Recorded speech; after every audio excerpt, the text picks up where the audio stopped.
Hello, friends, and welcome back to Movies, Munchies, and Moscato. I am Rhonda. And I am Rochelle. We're just a couple of friends who love movies, television, and of course wine. So if that is something that interests you, please stick around and subscribe so you don't miss an episode.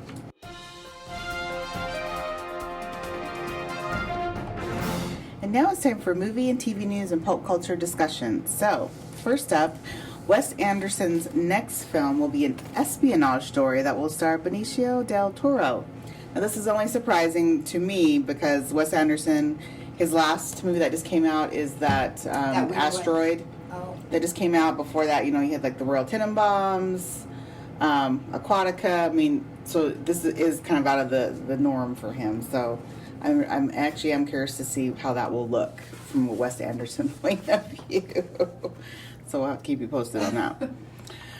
Superman Legacy, which will be the new James Gunn Superman movie, has cast their Superman and Lois. So we have David Cornsweet as Superman. He hasn't done a lot. I've seen him in the Netflix show Hollywood, and also it was Netflix too, and the Netflix show The Politician.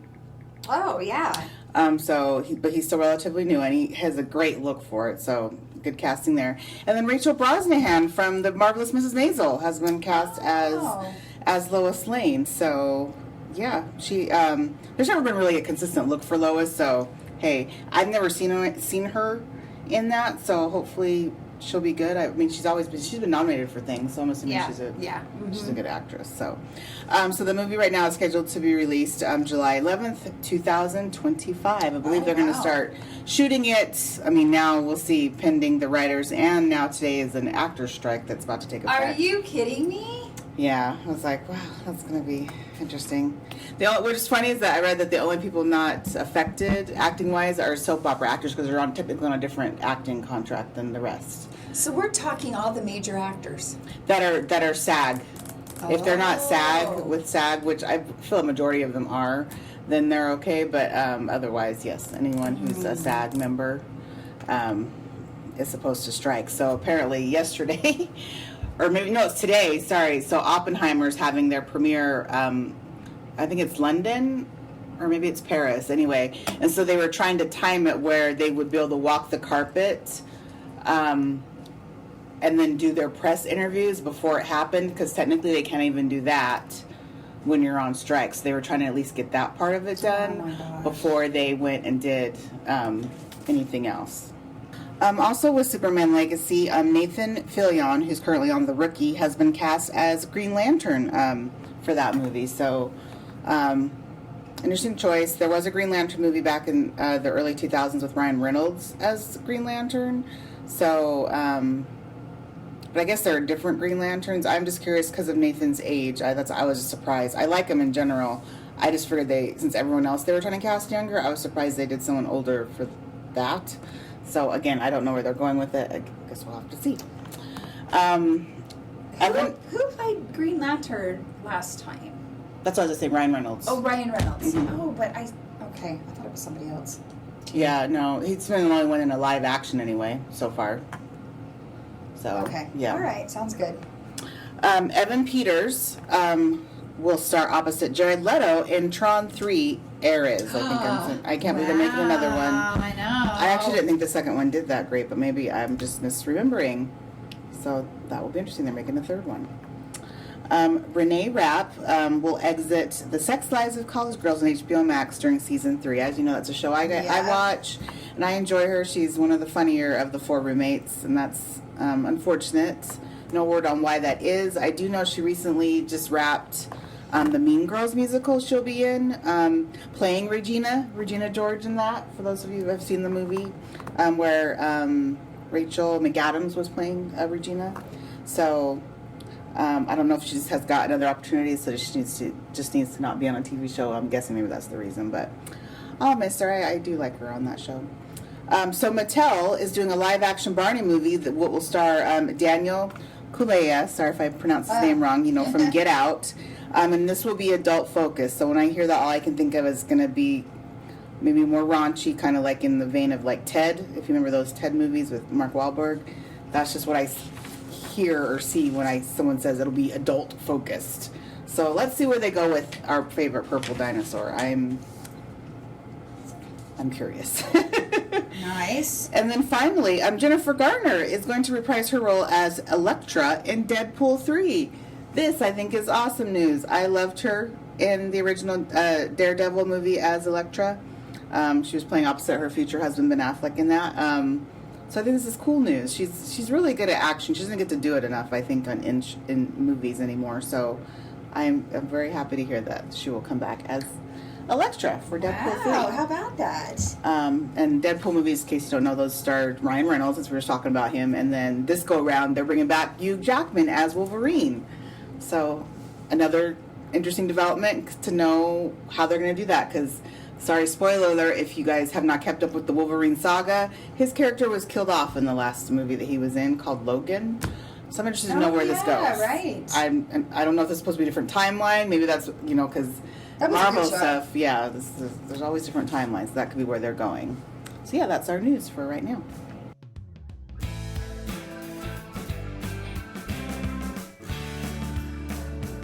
So movies and TV shows out. So I know it's been a while, guys. We've been out of doing this for a while. It's so summer. so things happening. So what I'm going to do is I'm going to go back 3 weeks, but I'm not going to give you the complete rundown of that first week.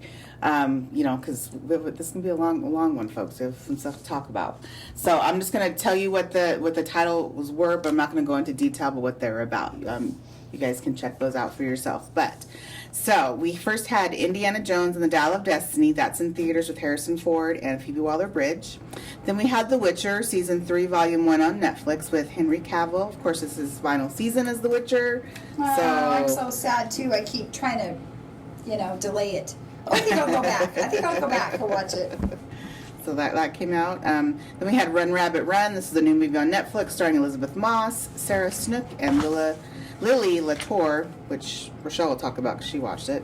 Hijack. This is a new series on Apple TV with Idris Elba. I do want to check that out. I actually had forgotten about it. And then Jack Ryan, season 4, which is also the final season on Amazon, starring John Krasinski, Wendell Pierce, and Michael Kelly. Okay, so Can we stop right there though? Can you add one movie that came out that that week? has July okay. 4th that has done as well, if not better, than a lot of these movies? Sound of Freedom, and that's with Caviezel. What's his first name? Oh my God. Oh, we're talking about Jim? Jim Caviezel, Oh. yes. He played in Passion of the Christ. But this is kind of a controversial film right now. Why, I don't know, because it's all about sex trafficking. Oh, okay. And it's based on Tim Ballard, who used to work for, I believe it was the FBI or CIA. And as he was getting ready to depart from there, he ran across some children who were being sex trafficked. And he actually rescued several children. Oh, wow. And I know that it's been kind of controversial because, it's people are making it political, but it is not. It is a true story. And the girls who were actually rescued will probably be coming out very soon and talking about it. But it did better than Indiana Jones or any movies that came out around that time. So I'd I'm only go seen see it. one commercial about it, but it really wasn't on the list of releases. Isn't that weird? Of Yeah. course. Isn't that interesting? Okay. But it is phenomenal from what everybody has said who have seen it all over the country. There's not been any bad reviews. Okay. And I'm going to see it, so I'll let you know too. Oh, But, okay. That's awesome. Yeah, so if you could all get out and support this film and see what is exactly going on. So anyway, just a Okay. plug for Sound of Freedom. Yeah, of course. Okay, so for last week, there were no new movies in theaters last week, but we had The Lincoln Lawyer Season 2, Part 1 on Netflix. This again has Manuel Garcia Rolfo, Nev Campbell, Becky Newton, and Christopher Gorham. Not much I could find about what Season 2 is about, so those who watched the first season, I'm assuming we're just with more adventures with Mickey. Yeah, it looks pretty good, actually. So I still have not even watched the first season, so that's on my list to get to, people. It's on my list.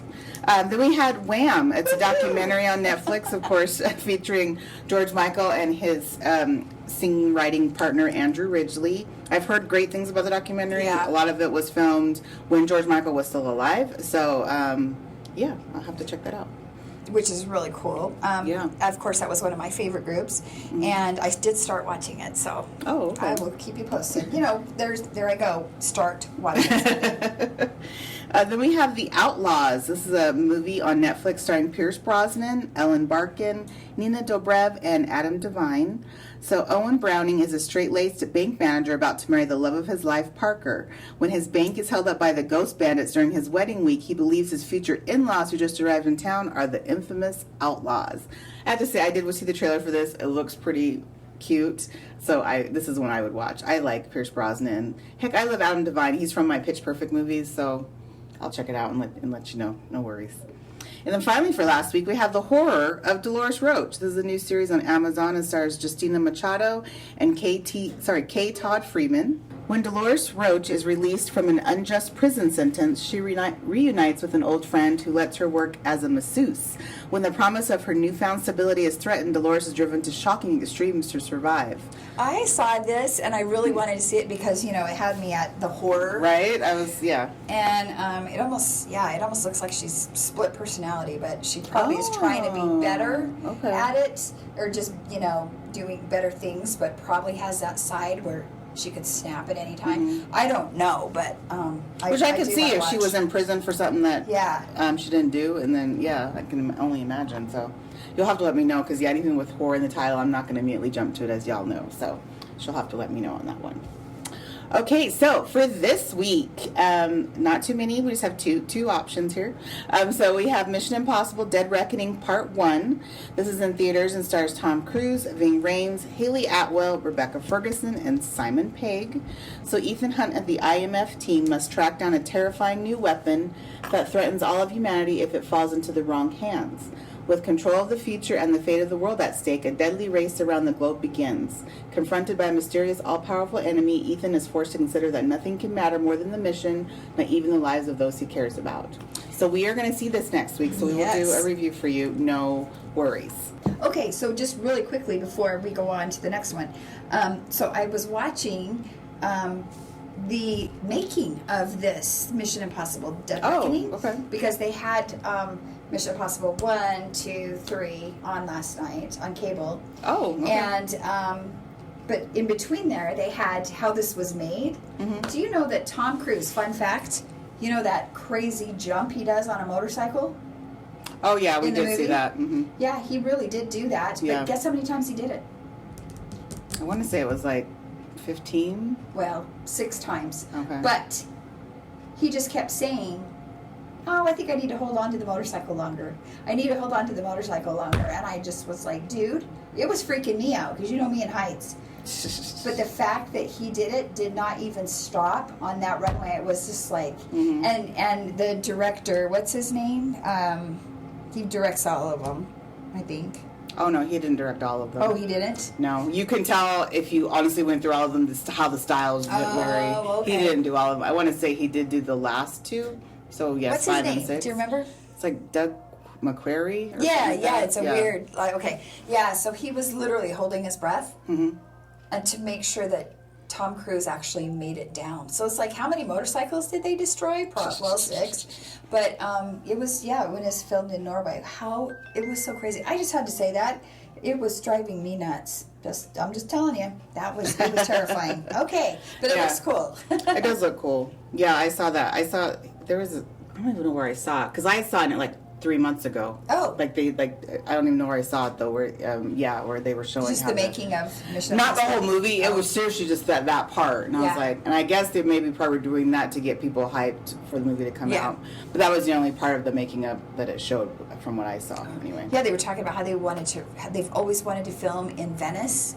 And so that's like a huge struggle because it's all water, right? Everything's on water.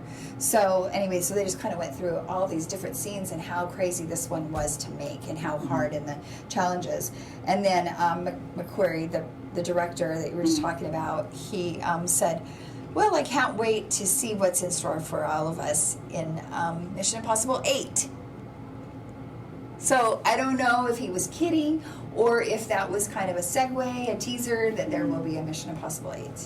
It depends on Tom Cruise. I guess it depends if he means, because technically this is just part 1. Oh, of 7. So there is a part 2 coming out next year already. It's already scheduled because they filmed it all at once. Well, it's probably 7. Still 7, but he said 8. He said, "Wait till you see what's in store for 8." So I can see them. I can see them going until. I mean, unfortunately, Tom is too old or breaks too many things to heal enough time. I don't know. I can't believe he didn't break anything doing that motorcycle scene. That was crazy. No. For those though who know, maybe you even remember this, Rochelle, is this movie started to be filmed back in 2020. It's taken, oh yeah, that's right. I mean, it had to shut down when the COVID thing happened. Right. And then when it did start filming again, he actually did break his freaking ankle. Yep, that's right. Because he was jumping from a building to a building for reals and landed wrong. And so it's taken a long time just because he doesn't want to be as practical as possible without CGI, which is nice. So it's good that. So as long as that stuff can happen and he can heal okay, I guess we'll keep having him. So hey, that's fine. Yeah, we'll just keep on with the Mission Impossible. Right, and then once he can't, they'll reboot them once our grandchildren are of age to care. Yes. So you never know. Then we have The After Party. This is season 2 on Apple TV, starring a returning Tiffany Haddish, Zoe Chow, and Sam Richardson. So this season will take place at a wedding where the groom is murdered. For those who watched the first season, that took place at a high school reunion where one of the classmates was murdered. So I did start watching season 1. I just never finished it. So I'll have to go back. Again, it was one I actually forgot about. So I got sucked into something else, which I know is rare, but it happens. So I'll have to go back and watch that so I can watch season 2. Because I love a murder mystery. It's very like Clue-like, honestly, if you watch it. It's very like whodunit Clue, but with the comedy. So it works. It works well. All right, sounds good.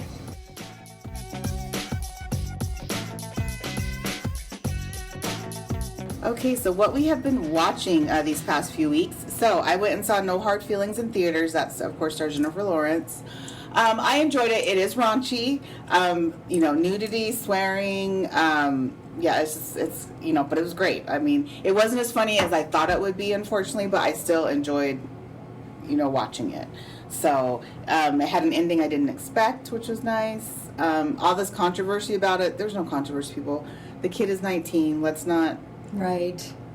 overthink. No one's trying to be a pedophile, which I swear is the narrative that was been out there for some reason. Oh, no kidding. And I don't know why. Is it because they make him seem younger, maybe? I don't know if it's just because people were just going without knowing what age he was supposed to be. Like, these parents are pimping their kid out. Like, no, that's not honestly what's happening. If he's, like I said, you have to watch the movie and you'll know. It's nothing like that.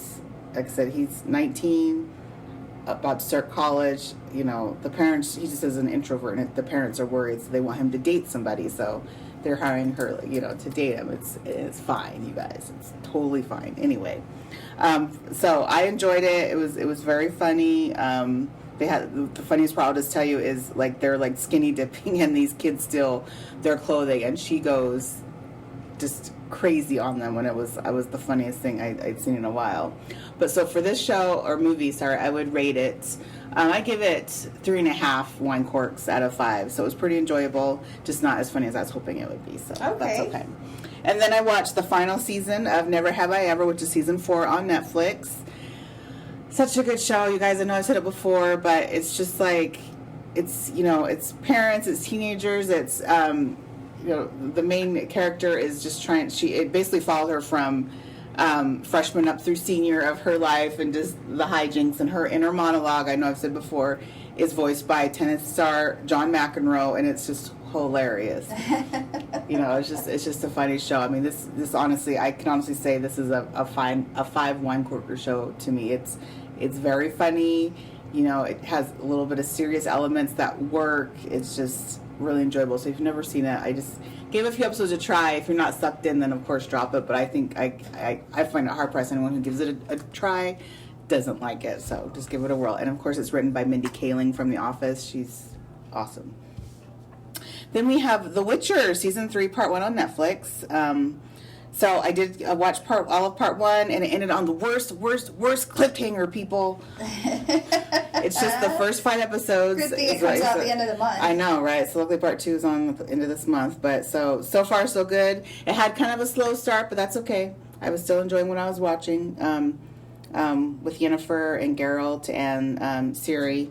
Ciri, is coming into her own. So I like it. It's just sad it is Henry's last season. I'm very unclear so I don't feel they really said if technically Liam Hemsworth is replacing him as Geralt, if he is actually a different Witcher. And I guess maybe they're doing it on purpose, because I guess if they were to actually say, we would have an idea of where this is going to end. Because if he's replacing him, then there's no reason to kill off the character, obviously. Right. But if he's not, then Geralt could technically die. Geralt? But then Geralt could technically die if he is just technically a different Witcher. Yeah. So, well, anyway, I guess we'll see. We'll see. So far, so good. But it did end on a cliffhanger. I was so irritated. Anyway, finally, Platonic, season 1 on Apple TV. It did release weekly. It just had the season finale actually last night. It's actually really good. And this has Rose Byrne and Seth Rogen. I'm not a Seth Rogen fan, but they play off each other so well, it works. Normally he irritates the crap out of me in most things. But he's good in this. They play, they've been friends, they have been friends since high school. And they kind of lost touch after college when he had gotten married because she didn't like his wife. And then he was getting divorced, so she reached out. And they rekindled the friendship. And it's just hilarious because it's like her husband is so bugged that, like, they're just like, why do you tell him everything? She's like, because I can, like, be a mess with him when, I want to be, like, cute and, pretty for you. And I don't have to, this is my friend, I don't have to be it that way. And it's just, their hijinks are just hilarious. And she's, like, a mom of 3. Anyway, and, he's this bar owner who hasn't fully grown up, which I swear is Seth Rogen's shtick. But that's okay. It still works in this. So I give it a whirl. It's just a cute comedy show, 30 minutes each episode, and I believe there was 8 episodes in all. So so it went by pretty much time. 4 hours. Went by pretty quickly. So anyway, so for this series, I would give it 4 wine corks out of 5. It's not as great as Never Has I Ever, but it's a good show. So give it a whirl. Awesome. Well, what I've been watching is also The Witcher. And, I like to watch it at night before I go to bed. And, oh, man, I just don't want it to end. So I'm trying to, just, stretch it out a little bit. It's like, oh, I missed that part. No, I really didn't. But I'm going to go back and watch it anyway. So I'm on the 5th episode. So I love it. I do love it. In fact, I'm thinking I might go back and watch the first episode because I kind of missed parts here and there. It was kind of weird to me, so I wasn't into it. And then from second season on, it had me. But anyway, so I might just do that. The next thing I saw was Insidious. Oh, right. And the new one, The Red Door. And I'm telling you what a pleasant surprise to me, which I didn't realize, is that all the youngins, well, the 2 young boys, this has them in it, but they're all grown up. So, Dalton is going off to college. There was something between, the couple that I didn't realize had happened. So, of course, there's stuff that happens that they didn't show you in the last movie. But I liked it. Of course, things aren't as good as maybe 1 and 2, which is what I've heard from others. But I did like it. I really did. So I think I'd give it a 4 wine corks. Then I did watch Run Rabbit Run, and this is kind of an odd show. It really is. I was like, what is happening? And I don't know. It was super creepy, and the little girl that's in it, she's kind of a creepy little kid. I'm not gonna lie. But it's based on, it's a fertility doctor notices strange behavior in her young daughter after she claims to have memories of another life, her daughter, and must confront a ghost from her past, challenging her own values. Something happens in her past. Is Elizabeth Moss the mom? Yes. Okay. Yep. She seems to like these creepy shows lately. Yep. She did a good job. She worked that well. So I did enjoy it. I thought it was, and I watched it again at night before I went to bed. I can't believe I didn't dream about it, but it was good. So I would definitely give it a whirl, especially if you like creepy stuff. The next one that I really liked was The Secret of Crickley Hall, and that's on Hulu. Oh. Yeah, so I don't know if you've heard of that, but I have not. it's British. So, it's The Secret of Crickley Hall. They always have those weird names. But anyway, a year after their young son goes missing, Eve and Gabe move their family to Crickley Hall to try to escape their past. Crickley Hall seems like the perfect destination until the cellar doors start opening by themselves. Children cry throughout the night, and water seeps through the rock. And then you learn what the history of Crickley Hall is, and then plus something happens to their son, which is why they need to move to this house. And it is, it's a thriller. It's not like I think super creepy. I think it was just more, more of a thriller. Yeah. Okay. So some paranormal stuff, but then it's understandable the way the story goes. But I really enjoyed it too. So there's some good ones you guys should watch. What would you from rate it? Two different perspectives. I like this one. I'd give this one a 4 as well. Okay. All right, awesome. Yeah. So, good things from our opinions to check out. Right? Well, that time of year has rolled around again where we're into another awards show. So we have the 2023 Emmy nominations. And of course, we'll also give you our predictions of who we think will win these categories. So, first up, we have Outstanding Drama Series. The nominees are Andor, Better Call Saul, The Crown, House of the Dragon, The Last of Us, Succession, The White Lotus, and Yellow Jackets. Oh, man. This is a stacked list, people. Stacked Yes, it list. is. Now, I've never seen Better Call Saul or Andor, so I can't judge those. So based on the others I have seen, I have to give it to The Last of Us. Right. I feel like that is kind of because it's the shinier, newer penny, and a lot of the times that's who they go for in the end, as long as it's good, of course. Otherwise, I would say White Lotus would get it, or House of Dragon. I'm going with Last of Us. Okay.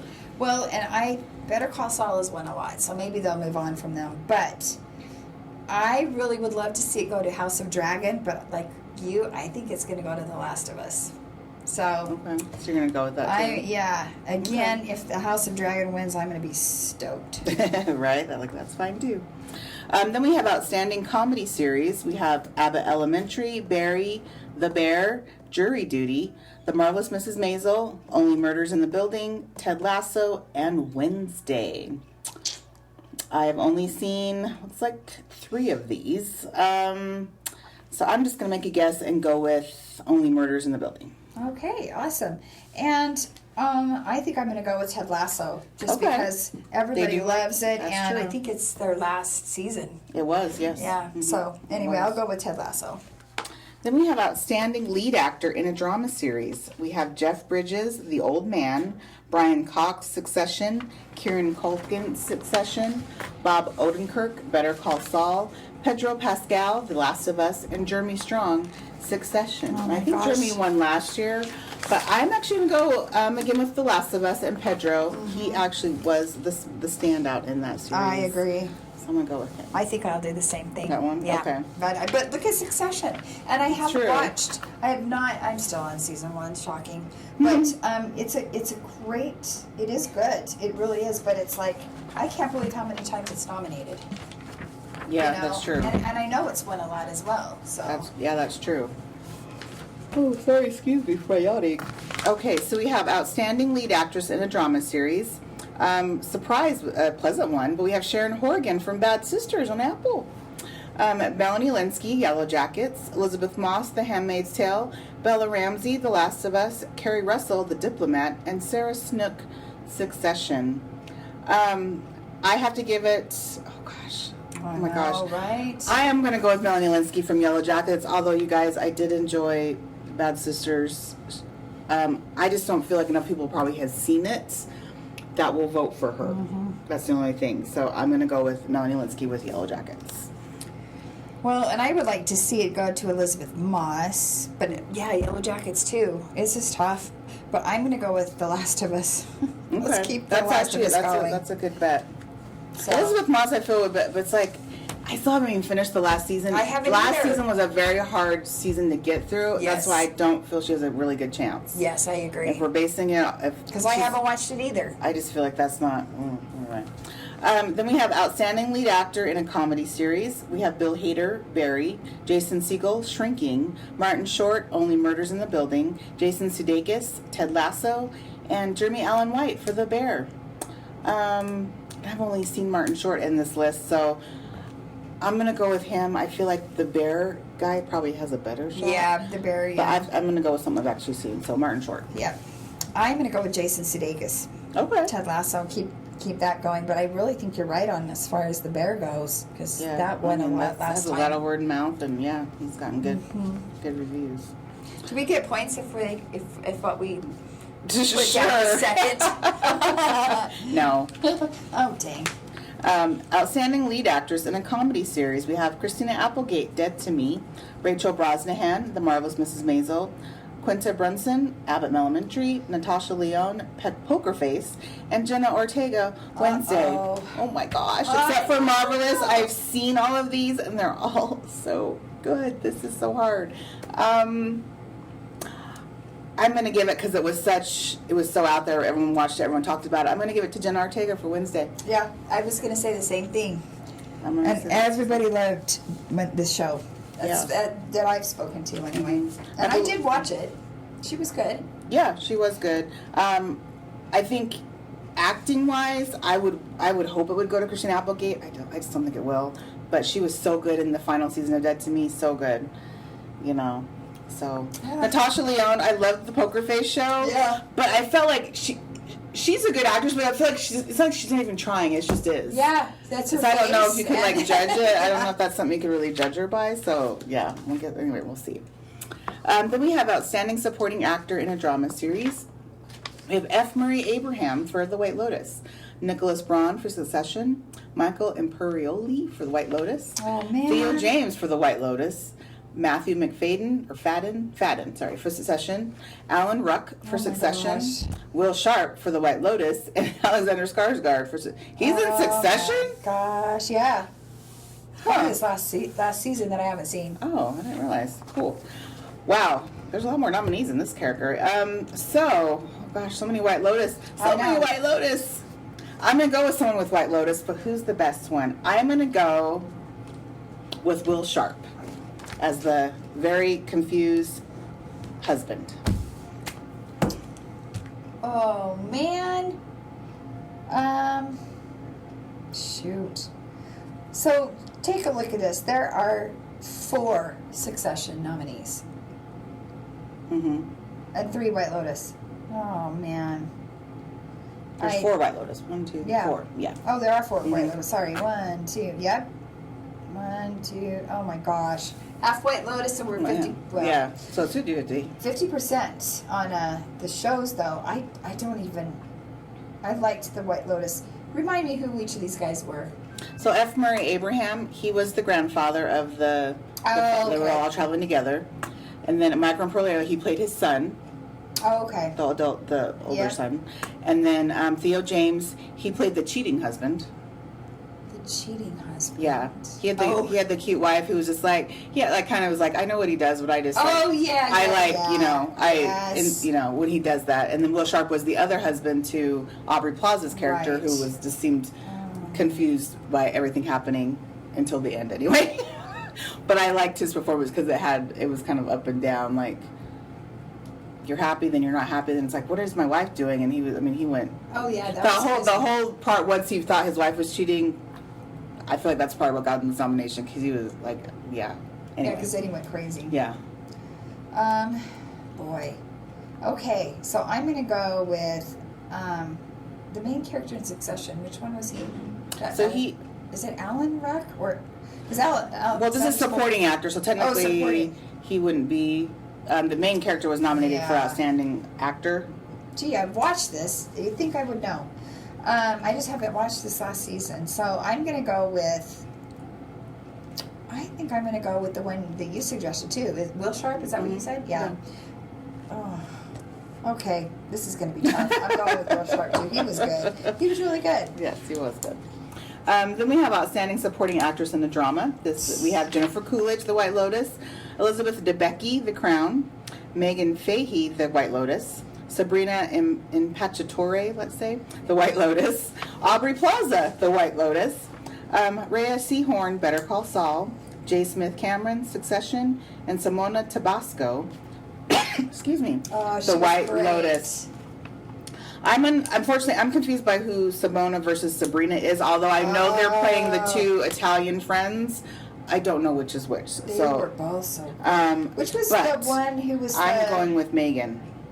Megan played the cheated on wife who was fine about it because she would retaliate. Good. And so I did actually like her performance in that. I feel like Jennifer Coolidge has already won a lot, actually. But that was her last one. Yes. Still, I feel like they probably will not. We'll get this covered. We will cover this. I am going to do Megan Fahey for The White Lotus. Okay, and I'm going to go with Jennifer Coolidge. Okay. Then we have Outstanding Supporting Actor in a Comedy Series. We have Anthony Carrigan, Barry, Phil Dunster, Ted Lasso, Brett Goldstein, Ted Lasso, James Marsden, Jury Duty, and Ebon Moss-Bachrach for The Bear. Oh my gosh. I haven't watched any of these, so I'm just going to go with who I think. I'm going to go with Brett Goldstein for Ted Lasso. Okay, I'll go with Phil Dunster with Ted Lasso. Okay. I don't know. Sounds good. Can I just say I've never even heard of this show called Jury Duty, so I'll have to look into that.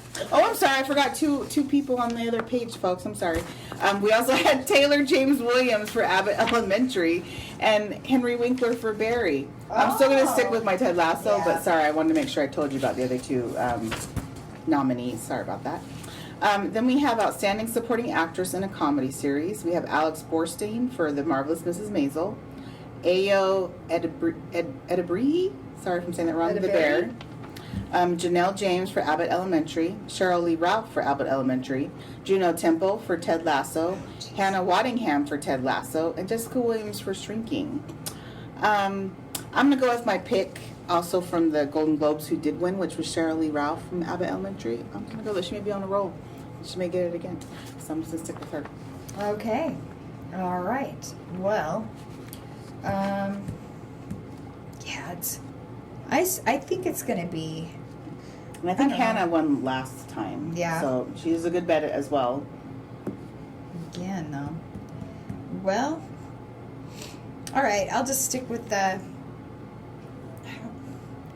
wonder about the Marvelous Mrs. Maisel, but I just don't know. I'm going to go with Hannah. Okay. Just because, like you said, she did win last time. So yeah, you never know. Zendaya had won 2 years in a row, so you never know. Right, that's true. She did. Which, by the way, I mean, I bring that up mainly because I did hear the only reason she wasn't nominated, most likely, is because Euphoria wasn't in competition. Their season ended not within the, like, they didn't have a season within this time period. Oh. And they'd be eligible for that. Right.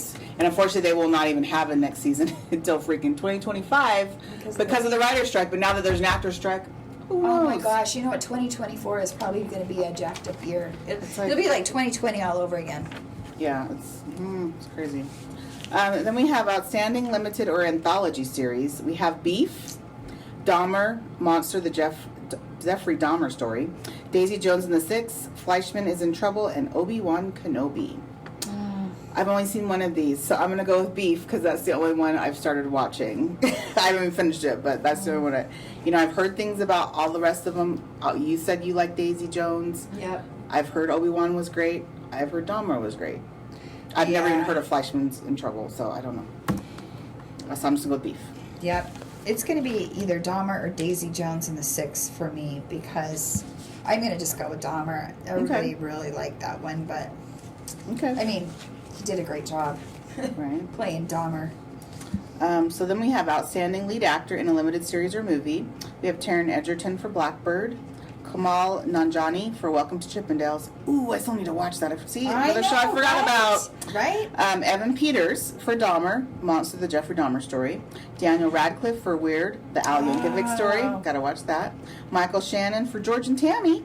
And Stephen Yeun for Beef. Yes, that's all of them. Oh, man. Oh, Lord. You guys, again, I've only seen Stephen Yeun in Beef. I haven't seen the rest of these, although I've heard good things. I'm going to go, even though I haven't watched it, because I've heard good things from you and other people, I'm going to go with Taron for Blackbird. Oh, that's such a great show.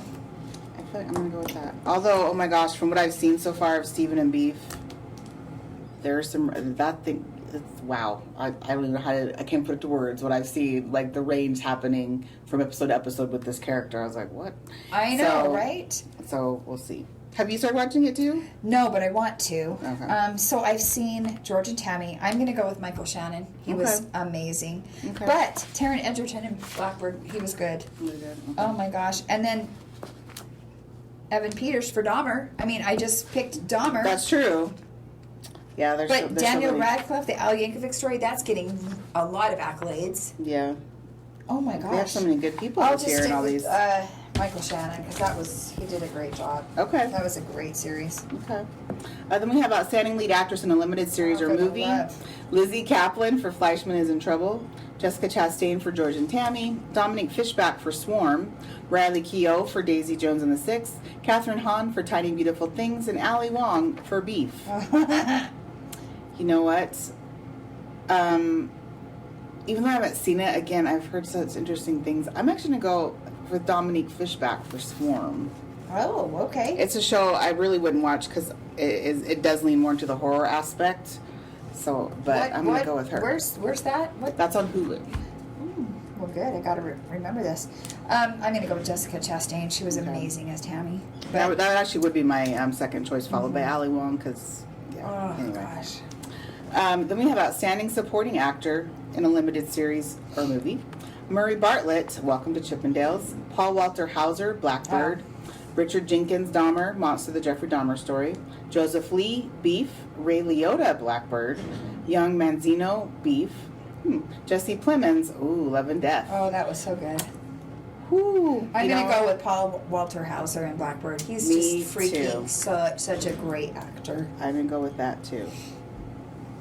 Have you seen it yet? Now, it's a good chance Ray Liotta would get it just because it's posthumous. You know, he's passed away. That is true. But I'm going to go. I haven't seen it, so I'm going to go. I can't believe he's I like that actor in general, so I'm fine choosing him.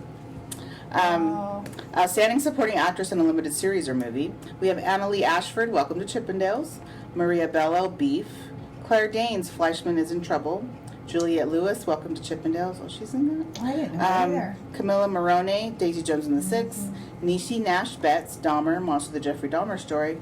And Merritt Weaver for Tiny Beautiful Things. I'm going to go with Niecy for Dahmer. Yeah. It's either Niecy or Camilla for me. Okay. Wait, I was only pick one. I know. Shoot. I'm going to go with Niecy as well, even though I'd be okay if Camilla wins. But Juliette Lewis. Right. I mean, she's so good. She is. I mean, I love her in Yellow Jackets. I didn't realize she was in Chippendales as well. So I'll have to. Well, we need to watch that. Right. Unless we're getting longer. Okay. Then we have Outstanding Guest Actor in a Drama Series. We have Murray Bartlett, The Last of Us. James Cromwell, Succession. Lamar Johnson, The Last of Us. Arian Moade for Secession. Nick Offerman, The Last of Us. And Kevon Montreal Woodard for The Last of Us. I'm telling you right now, because I know I cry a lot, but I had never cried as much as in Kevon's episode of Last of Us. I am giving it to him. He played the older brother of the two. If you remember that episode. Yeah, but that was such a short. But it's for guest actor. That's the point. It's guest actor. They were only in an episode. Yeah. See, boy. So, I'm gonna go with him. I mean, I cried a little bit at Murray Bartlett's episode of Last of Us, but I feel like Kevon had the weightier material because it's him and his brother, and a lot was happening. Yeah. A lot was happening. That was so. Oh man. So I'm going with him. Okay. I just don't know. Oh yeah, and Nick Offerman, who was the gay couple, right? I don't know. That was pretty sad too. Okay, you do Kevon, I'll do Nick. Okay. And then we'll right. We got The Last of Us. Again, it was split between The Last of Us and Succession. That's so interesting. Outstanding Guest Actress in a Drama Series. We have Hayam Abbas for Succession. Cherry Jones for Succession, Oh my gosh. Melanie Linsky for The Last of Us, Storm Reed for The Last of Us, Anna Torv for The Last of Us, and Harriet Walter for Succession. I think we need to go back and change some of these because Succession and The Last of Us is going to clean up. Right? Okay. Again, I haven't seen Succession enough with these people. So I have to base mine off The Last of Us. So out of those nominated, Anna Torv. She had, for me. When was she? So she played Joel. I forgot her character name, but she played Joel's girlfriend. Oh, Joel's girlfriend. Okay. She was the one that was like, yeah, we'll take her. We'll get her across, and then of course something happens to her. Who's Storm Reed? Storm Reed. She played what's her bucket's friend. She played Abby's friend. When they meet up and they go to the mall. Yeah. Oh, that was sad. And then, oh man. And then Melanie Linsky was the one that was in charge in the Philadelphia area. They went, or no, Kansas, I think it was. Okay. Anyway. I'm gonna go with Storm Reed. Okay. Yes, I do like her. Then we have Outstanding Guest Actress in a Comedy Series. Becky Ann Baker, Ted Lasso. Quinta Brunson, Saturday Night Live. Tarhaji P. Henson for Abba Elementary. Judith Light for Poker Face. Sarah Niles for Ted Lasso. And Harriet Walter for Ted Lasso. For shows we don't watch. So, Taraji? I like Taraji in general, but I did see Poker Face, and actually Judith Light's episode was a highlight. Her episode in that was a highlight. I enjoyed her in that. Her episode didn't go at all where I thought it was. I was like, what? Okay. And guest actor, this is a whole new category, isn't it? No, they've always had it. Normally we don't vote on it, but I was like, this time we have. I normally don't add it to our list. So we have Outstanding Guest Actor in a Comedy Series. We have John Bernthal for The Bear, Luke Kirby for The Marvelous Mrs. Maisel, Nathan Lane for Only Murders in the Building, Pedro Pascal for Saturday Night Live, Oliver Platt for The Bear, and Sam Richardson for Ted Lasso. Okay. You know what? Just because I am a fan of his, I'm going to go with John Bernthal for The Bear. Even though I've never seen it, but he's a good actor. I can't imagine that I feel like he probably had the weightier bit. Although Nathan Lane, he was great in Only Murders. Was he? I love Nathan Lane. He is one of my favorites. He was good in that. I'm going to vote for him just because I love Nathan Lane. Just do. Okay. So. Then Outstanding Television Movie, Dolly Parton's Mountain Magic Christmas, Fire Island, Hocus Pocus 2, Prey, and then Weird, the Al Yankovic story. I'm going to go with Weird, the Al Yankovic story. Me too. Y'all, I tried to watch Prey. I couldn't. I know that is. I guess I'm more lowbrow than I thought. That's. I could tell that was trying to be a higher art of action, and they were trying to feature Native American indigenous people, and I couldn't follow the story worth a dang. I tried, so that's. Really, I don't think I even. And that's on Hulu. If anyone out there who wants to check it out. I mean, I heard great things. I tried. It didn't happen for me. Oh, gotcha. That would be hard. So. Yep. Then last thing to vote on here, Outstanding Competition Program. We have The Amazing Race, RuPaul's Drag Race, Survivor, Top Chef, and The Voice. It seems to always belong either to The Amazing Race or RuPaul's Drag Race, weirdly enough. Does it really? Yes. I want to say RuPaul won last year. So I'm just going to actually choose him again. I'm going to choose him again. I'm going to either choose The Amazing Race or The Voice. Because I don't know. I love The Amazing Race. I want to do that, but I get lost. That's where you got to choose a good partner. I know. And then that won't happen. That is Then it won't happen. Okay, you guys, those are the 2023 Emmy nominations. We'll be back when the show, I believe, airs in September, so we will be back and we'll see how well we did. Yay!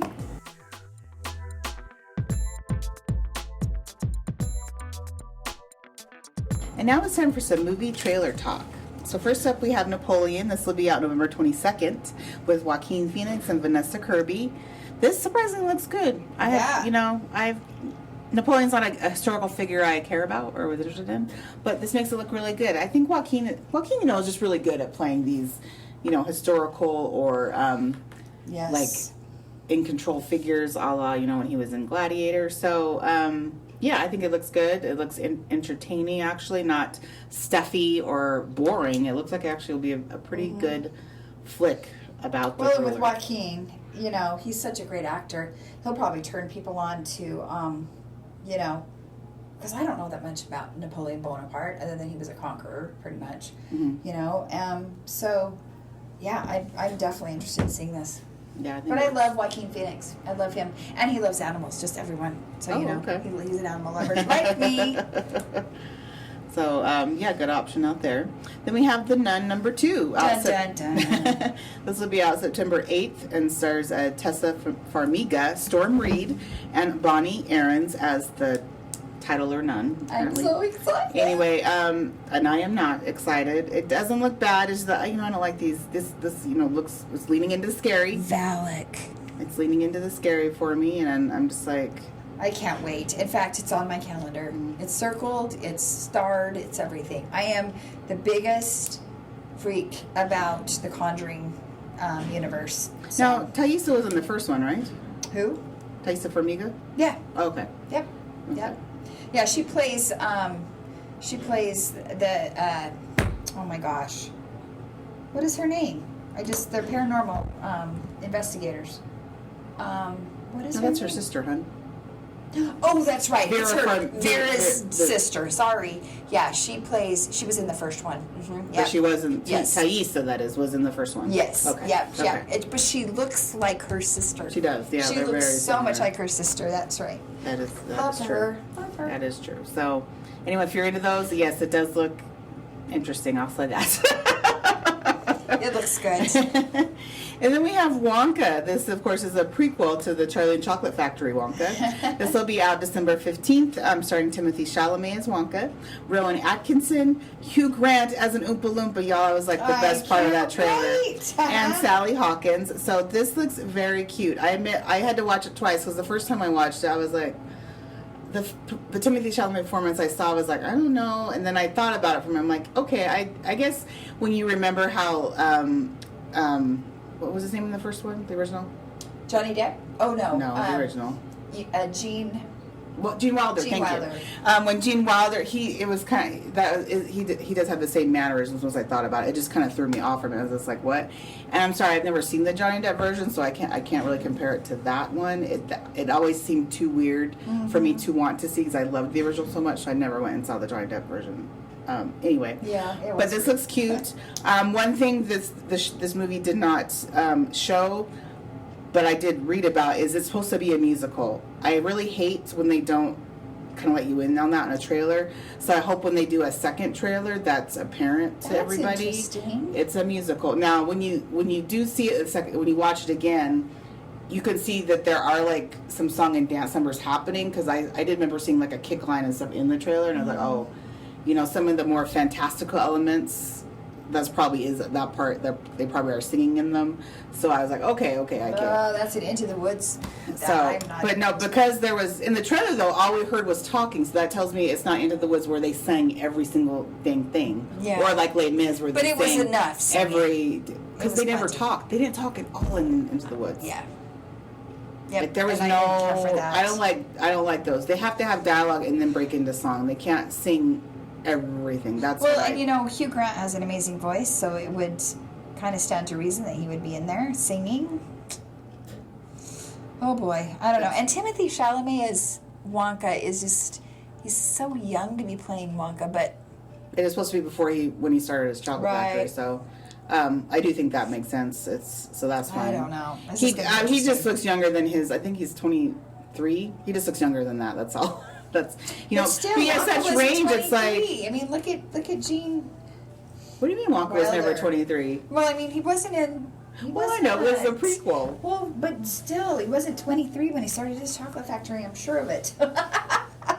Oh, honey, folks, this is someone who's never read the book, or if she has read it. You're right. I I was haven't. going to say, or if she's had Right. read it, she hasn't read it in a long No. time to remember. Okay. No, you're right. Those I of us haven't. who read the book, they actually do reference him in his younger years in it. But was he 23?